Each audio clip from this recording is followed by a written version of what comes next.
especially Malawi police, they should come open and explain to Malawians what really happened, because munthu amene wapha nzake samakhala pa ndandanda wanthu otulusidwa what happened. So ifeso we are eagerly waiting kuti tidziwe kuti chinachitika ndi chani, because zikuoneka kuti kwa anthu amene ali ndi kuthekera kolemera komanso kuthekera kuti ali ndi wadziwa kumbali ya ndale amalandira ulemu ngati chonchi. Koma what about you? What about me? What about mbale wanu? So ninkhani yomvetsa chisoni pokhapoka muna iwo aboma akuzera ku Malawi police achite explain kwa Malawi.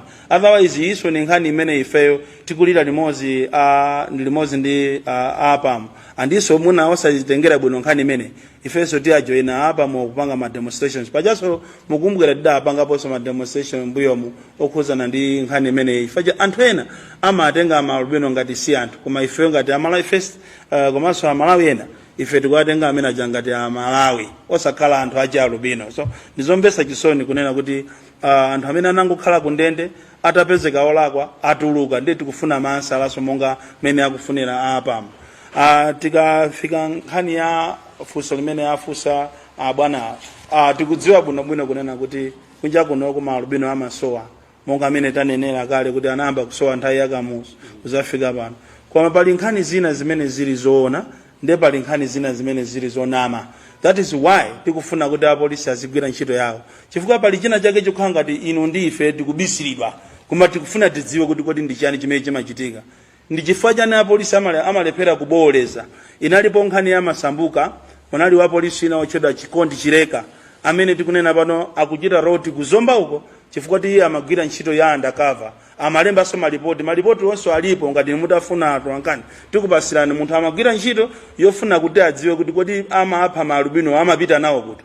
Chifukwa tikakufunsani niyo mafunso pano kukufunsani kuti kodi mmaziwa kumene kumapita malubino alese akana, koma wa police was doing his job. Lero li bwana akanamusambira manja munthu okuti anamutumiza kuti can you go and do the undercover job, udziwe kuti anthu amangagulisa kuti. He was arrested, he is rotting in jail, an innocent person. So ifeyo ngati Malawi face sitizasekerera zimene. That is why tikunena kuti this is not a political matter.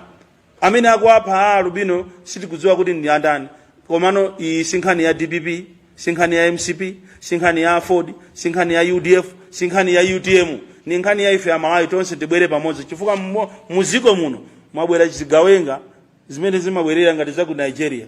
Awiri serious tangokhala basi tizingomva kuti alubino waphedwa kuntakataka, alubino waphedwa kunzuzu basi koma kuti koma abale alubino waphedwa without finding a lasting solution. That's completely nonsense in a country like ours. Thank you.